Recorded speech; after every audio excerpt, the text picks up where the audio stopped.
Hello, I'm Rachel from Douentza Garden in Ireland, and yes, it's that time of year again. It's late October and that means it's time to plant tulips, and I've gone all out this year. I've ordered 300 tulips for pots. Yes, I'm going to do my best to emulate the amazing Claus Dalby just a little bit with a fantastic display of potted tulips outside the front of my house next April and May. So if you want to see what I've bought, if you want to see how I've planned it, what colours I'm going to do and how I pot them up, then do stay tuned. Right, let's open this up.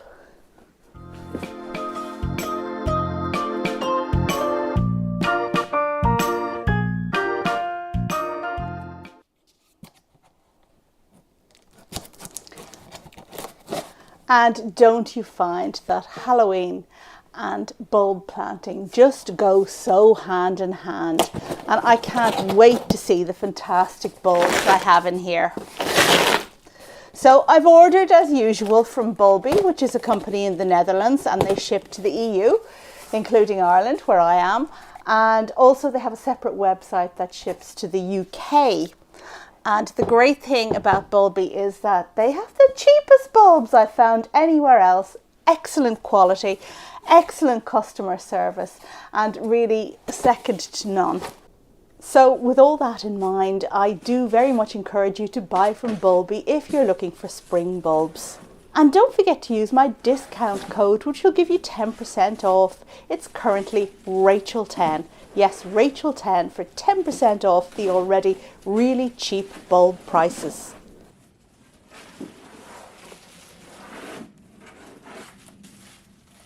So let's have a look at this one first and see what we have. This one is Negrita, a wonderful classic that's been around for decades. Such a fantastic purple bulb that flowers in April. And here we have, there we go, one of the bulbs. I'm going for saturated colours in my pots this year. That's deep purples and rich reds. And Negrita just fits so wonderfully into that mix. For April, I'm choosing Triumph tulips because they really are very, very reliable in pots. They stand up so well, they just flower so beautifully. And you can expect 40 to 60 centimetres in height from your tulips. I've ordered 80 Negrita, that's 4 big clay pots full. To go with my Negrita, I have this beautiful red called National Velvet, and I just love the two-toned shimmer of the colour on these long flower heads. I've ordered 80 of these as well, so that's another 4 pots, and that's April covered. Or is it? Nearly covered, let's just say. Unfortunately, National Velvet seems to be sold out on the Bulby website at the moment. The next tulip I've chosen will span April and May, and it's a fringed one. Again, this is one with a long flower head in deep red, and 40 bulbs will give me 2 big pots full. Next up, we have tulips for May, and the first is Black Parrot, an almost black, ruffled, wide opening parrot tulip that will flower in May. And I have 60 bulbs, which will give me a whopping 3 pots full. Now, I always find that the parrot ones perform differently in pots to the Triumph or even the Darwin hybrids, in that they look less neat, but they do add a whole different element, a different shape and a different feel to your displays. Also flowering in May, we have some lily flowered tulips, and I've chosen Purple Doll, a beautiful one with that tapered look. I have 40 bulbs that will give me 2 pots full. And that's what 300 tulips looks like. But wait till you see what it looks like in front of my house in spring.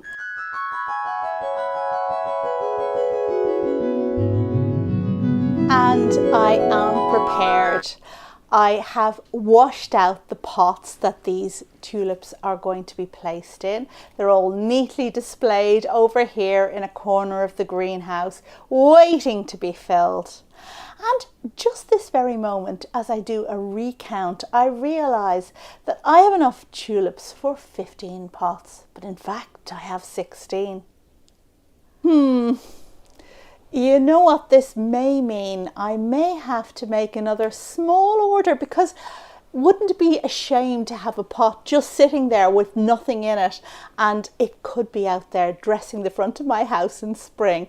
I also do have 6 tall green pots that I usually put tulips in, and somehow didn't think to order a few bulbs for them. You probably already noticed the wheelbarrow just behind me here with some potting mix already in it, and I find the wheelbarrow the best way to mix up vast quantities of potting mix for tulips, or anything else for that matter. So what we're going to do now is to mix up the potting mix for the tulips, and that will involve manhandling the wheelbarrow down the greenhouse. Whoa ho ho, here it comes! And potting tulips, as you may recall, is a game of thirds. I like to think of it that way anyway. So the first thing to consider is the mix. Now, tulips are quite unfussy about the mix. They don't need anything with feed in, because everything they need to flower is already held within the bulb. But they do need to have good drainage so that they won't rot. Use 3 parts potting mix to 1 part horticultural sand, or perlite if you like, and that should ensure that your bulbs get exactly what they need to come up and to flower amazingly. It's like mixing an industrial scale cake.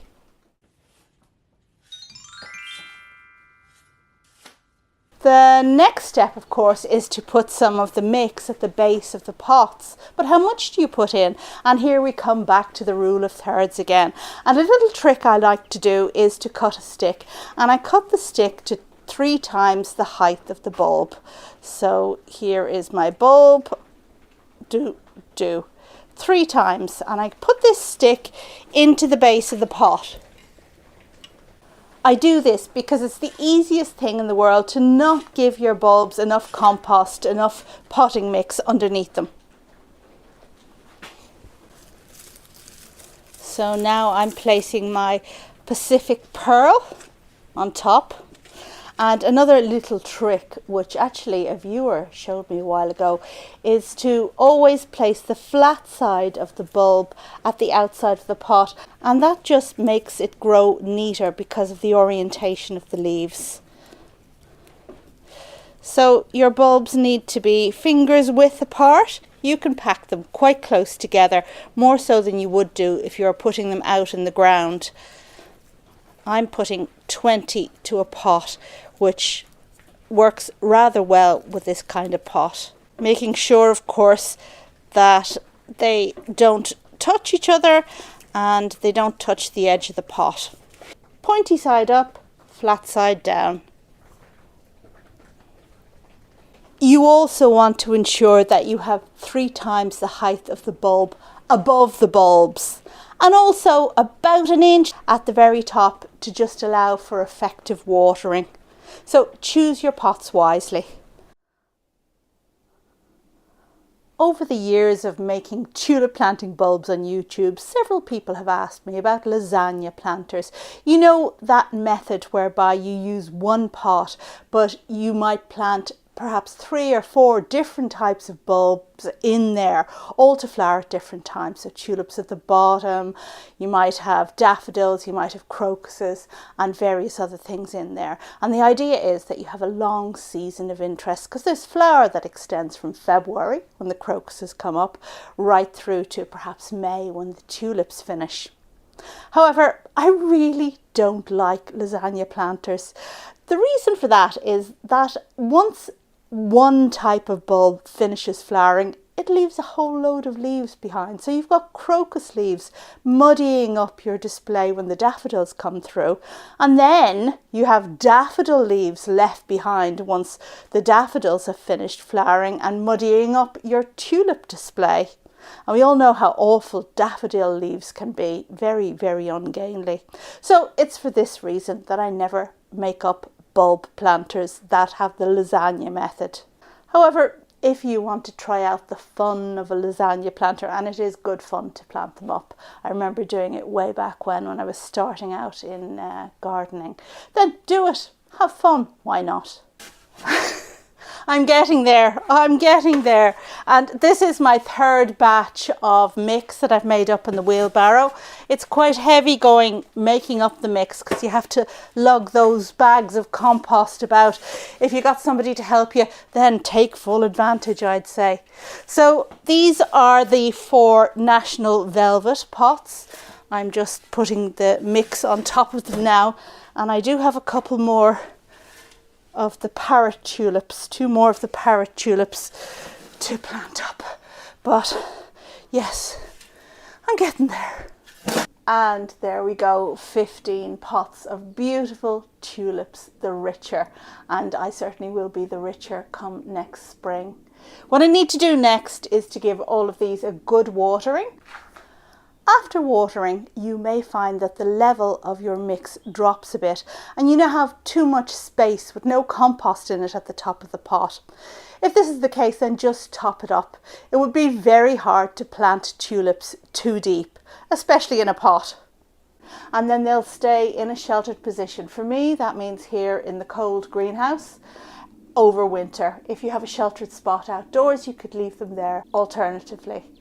Now, in terms of watering, you need to keep an eye on the pots drying out completely. Whenever the soil gets so dry as to crack away from the edge of the pot, then it's time to give them some water. And of course, when these tulips come into active growth, you need to water them regularly to encourage them to come up and do their stuff. And at that point, maybe you're going to put them outside where you want your display to be, in my case at the front of the house. And I just can't wait for that moment to come.